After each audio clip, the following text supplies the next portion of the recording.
Condi Tempest is simultaneously one of the highest damaging builds in the game. It's incredibly tanky, while also being incredibly easy to play. Gone are the days where your team makes fun of you for using your downstate lava font as part of your DPS rotation. Watch as all endgame content falls before you, so you can farm those skins and take your fashion wars to the next level. Oh my. Welcome back everyone. I've spent the last few weeks playing Pistol Condi Tempest and it has become one of my favourite DPS builds. Here we've got a build that's incredibly easy to play, whilst being tanky, having range damage, and the ability to customize your skills to suit any encounter. Today we are rocking an absolute banger of a DPS build that has a simplified rotation that will let you hit over 40k DPS. Absolutely outstanding. Now first up, Tempest is the elite specialization for Elementalists that came out with Heart of Thorns. Here you can now overload your achievements for powerful AoE effects, use shouts for extra team support, as well as getting access to Warhorn as an offhand weapon, which we're going to be making use of today. Tempest is typically considered to be one of the more durable Elemental specializations, at least when it comes to PVE, so now we get to take that durability and apply it to a DPS build, and we're going to have a good time. Now the most recent expansion, Secrets of the Obscure, also gave Elementalist access to Pistol. Pistol is an exceptional ranged Condi damage weapon, which we're going to be extracting incredible amounts of value from today. Whenever you use a pistol skill, excluding your auto attack, you will either generate or consume an elemental bullet, depending on whether you have one stocked already. If you take a look at your skill tooltips, you'll notice your skills have additional effects depending on whether you have an elemental bullet stocked. With this, you get to choose whether you want extra damage or defense or utility from your skills. Given we're rocking an absolute pumper of a DPS build though, we'll typically be going for the offensive option every time. This means the order in which you use your skills is very important, which we're going to be covering when we touch on our rotation later. With the new pistol, there is also a new skill called Elemental Explosion. If you have all 4 bullets stocked, you can use them all at once to inflict a ton of extra conditions, as well as granting you an aura based on which attunement you find yourself in. With our simplified build today, we won't really be making use of this skill, but the option is there if you want to try and flex your DPS muscles that little bit more. This does change how you will need to manage your elemental bullets, so just keep that in mind. Now for our gear, we're going to be rocking a Viper's gear in every slot, with Rune of the Trapper for the extra condition damage and duration. On our pistol and Warhorn, we're going to be rocking Sigil of Bursting for the extra condition damage, as well as Sigil of Malice for the extra condition duration. Tempest inherently doesn't easily cap out on condition duration, and even with full Viper's gear and expertise infusions, you still don't reach 100% condition duration. So Sigil of Malice is incredible value here. Relic of the Fractal is typically your go-to condition damage relic, and that is totally true here as well. You'll inflict a lot of bleeding with this build, so Relic of the Fractal will trigger very reliably, and you'll appreciate the extra burning that you apply from the Fractal Relic because it's enhanced by several of your traits. For your food, take your preferred expertise and Condi damage food, with expertise being your main stat. Veggie flatbread is your best ascended choice. Take red lentil sabosas, rare veggie pizza, or koi cake if you can't access ascended food. For your utility, take the master tuning crystal. If you do want to go the route of infusions to min-max your damage, go for spiteful infusions, the ones that give you extra expertise. You don't cap out on Condi duration with this build, so the extra expertise is the best choice here. Now for our traits. In fire, Burning Precision will give you extra burning duration and give you a chance to inflict burning on critical hits. Burning Rage will cause your Sunspot, a skill that automatically triggers whenever you swap to fire, to inflict burning. It will give it a larger radius and grant you extra condition damage. Persisting Flames will cause your fire fields generated by your weapons to last longer, and whenever your fire fields hit a target, you'll gain a stack of Persisting Flames, which will cause you to deal extra strike damage for each stack. This caps out at an extra 10% strike damage. In Earth, Serrated Stones will cause the bleeding you inflict to be more dangerous, and you'll deal 5% more damage to bleeding foes. Strength of Stone will give you extra condition damage based on your toughness, and inflict bleeding whenever you immobilize a foe. Written in Stone is an absolute banger of a trait. You'll grant yourself an aura whenever you cast a signet, which procs the trait Tempestuous Aria in Tempest, and causes your signets to still grant their passive effects after you use them. So you can still heal yourself whenever you cast a spell, Signet of Restoration, and we have the extra damage reduction from Earth, although instead of the 10% damage reduction, it's currently bugged and gives you 180 extra toughness. Not a big deal, but keep that in mind if your tank is running irresponsibly low levels of toughness. In Tempest, Unstable Conduit will make it so whenever you overload, you'll get an aura based on your attunement. Like Written in Stone, this pairs very well with our next trait. Tempestuous Aria will cause you to grant allies might whenever you use a shout, which isn't hugely relevant here, but it will grant you 10% extra damage and 5% extra condition damage for 5 seconds whenever you grant someone an aura. So you want to be applying auras very frequently here. Hardy Conduit will cause your overloads to grant protection and make protection be 20% more effective on you. An incredibly useful trait that makes this build really tanky, especially for a DPS build. Transcendent Tempest will reduce the time you need to spend in each element before you can overload, and after you complete an overload, you'll deal an extra 25% damage for 7 seconds, which is a huge damage modifier. For our weapons, like we said before, we're going to be rocking Pistol and Warhorn. In Fire Attunement, Scorching Shot will simply burn your foe and deal some damage. Raging Ricochet will fire a bullet that bounces to nearby enemies and you'll gain might for each target struck. And if you have a fire bullet, you can consume it, which will increase your outgoing condition damage for a while. This is going to be the main skill we want to enhance while we're in Fire Attunement, so keep that in mind. Searing Salvo will fire a shot that explodes into fragments of fire whenever it hits the ground. And if you do have a fire bullet stocked, you will then consume it to grant yourself a fire aura. For our rotation today, we'll want to be using Pistol 3 first, so then we can buff our Pistol 2 for the extra Condi damage. Heatsink will give yourself stacks of might, and then will allow you to spread any might and fury that you have to nearby allies. A very useful supportive skill. Feel free just to use this whenever you're in fire. Wildfire is going to leave a long-lasting fire AoE on the ground that will deal damage and burn nearby targets. Our overload in fire will cause us to spin, leave a damaging AoE that will also inflict burning and grant might. It's also a world finisher, so we're going to want to use this in our Warhorn 5 to apply extra burning. In water, Soothing Splash will fire a bullet and heal you for each condition on the enemy. Frigid Flurry will fire a volley of icy bullets that will inflict bleeding, and if you have an ice bullet, you will instead heal for each strike. Frozen Fusillade will fire a shot that will freeze the ground underneath it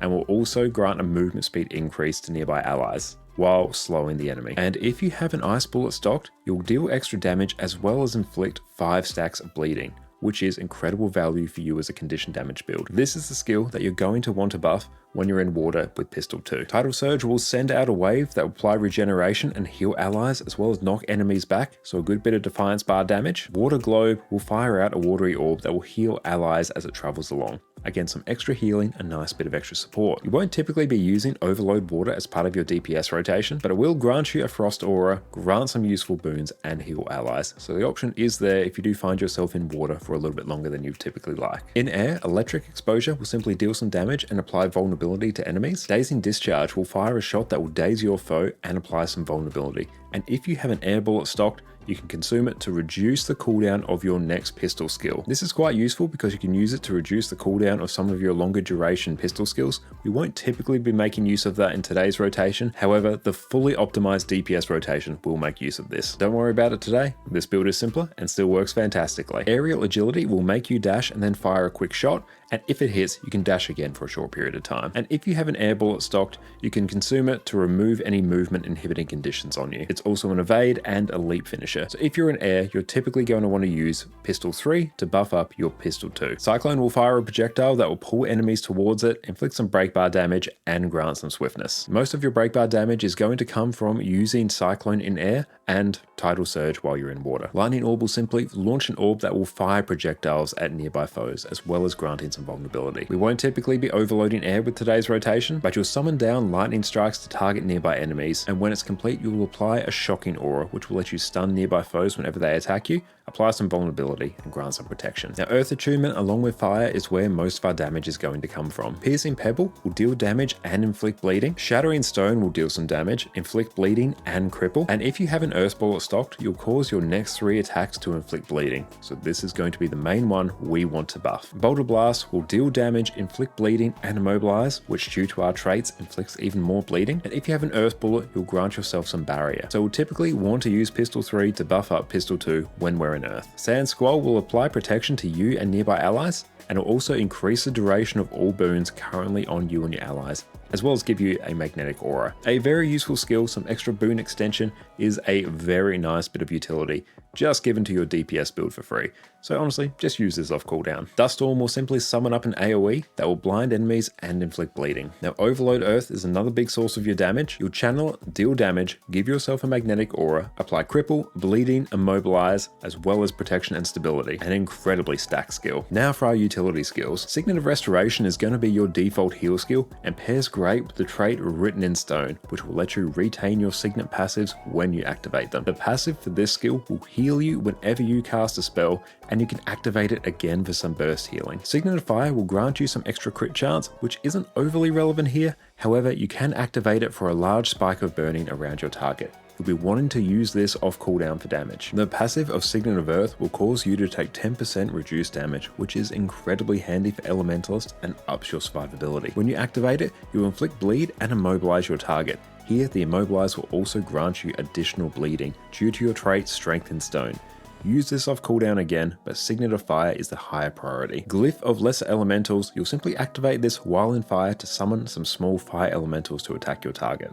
You can stack up to 5 of these, which is incredible if you can precast them before a fight. Glyph of Elementals will simply summon a larger elemental depending on your attunement. Fire will give you the highest damaging option, while water will give you an ice elemental for extra healing and Condi cleanse. Air will give you an air elemental for extra CC, and earth will give you an earth elemental, which is very durable, can tank for you in open world, and give you some extra protection. A small note about Signet of Earth, it is bugged at the moment, so when you activate it, instead of getting the 10% damage reduction, you'll instead apply yourself 180 toughness. This shouldn't cause issues with tanking in raids, however, just keep that in mind. For some alternative skills, Glyph of Storms you can take if you don't want to deal with the extra toughness from Signet of Earth. Glyph of Elemental Power will give you more consistent damage, particularly on the DPS golem, and doesn't rely on you precasting the Glyph of Lesser Elementals multiple times. Lightning Flash is great for mobility, and Eye of the Storm will let you apply stability, swiftness, super speed, and stun break nearby allies. A very useful skill if you know you're going to need to stun break your allies soon, particularly on Slothazor, the first boss on Raid Wing 2. Aftershock will cripple and immobilize foes, which will inflict extra bleeding. It will apply magnetic aura to yourself and nearby allies, and also grant protection and Aegis. On top of that, it's also a blast finisher.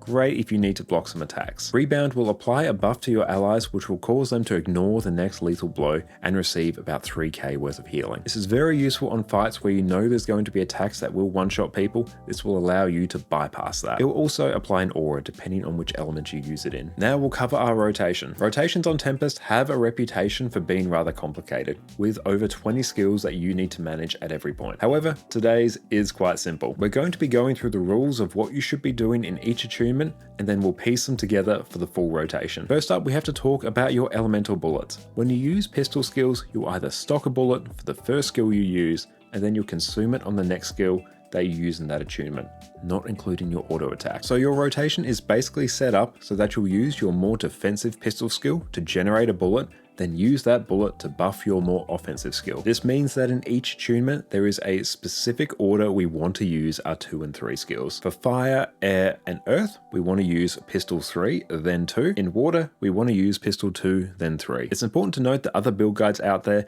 will tell you to pre-stock certain bullets, namely fire, water, and earth. This means you can use your higher damaging skills sooner and eke out slightly higher DPS. This also means you can more easily stock 4 bullets at once and then use the elemental explosion skill. However, I find that not preloading your bullets simplifies this build massively. It also means you don't need to completely change your rotation if you forget to preload before a fight. This is slightly lower damage, but way simpler, and I was still able to comfortably hit 41k DPS, which is absolutely insane. If you do want to preload your bullets before a fight, just swap the order of your pistol skills around and you're good to go. Now that we've covered our bullets, let's touch on the other rules that we need to piece together our rotation. Use your pistol skills whenever you enter a new attunement. You'll want to use pistol 2 and 3 twice in earth and fire, and once when you quickly enter water. With our rotation today, we can completely skip air attunement unless you need some extra CC from Warhorn 4. Never delay your overloads for anything. They are your highest priority. Use Glyph of Elementals, Lesser Elementals, or Elemental Power when you're in fire for the highest DPS. Cast Signet of Fire and Earth off cooldown. Cast Warhorn 5 in Fire and Earth off cooldown as long as it doesn't interfere with the rest of your skills. And remember that you can still cast skills when you're swapping attunements, which you can use to speed up your rotation, thus upping your damage. For example, we can cast Signet of Fire while we're swapping from earth to water attunement, and that's basically it. Your rotation is basically just piecing these rules together as fast as you can, and this will give you the tools you need to adapt your rotation on the fly. We'll typically start in earth, but you can start in fire as well if it's more convenient. Overload immediately. Use pistol 3, then pistol 2, Warhorn 5, cast Signet of Fire when swapping to water. In water, use pistol 2, then 3, then immediately swap to fire while casting Signet of Earth. In fire, use Pistol 3 and then 2, Warhorn 5, Fire Overload,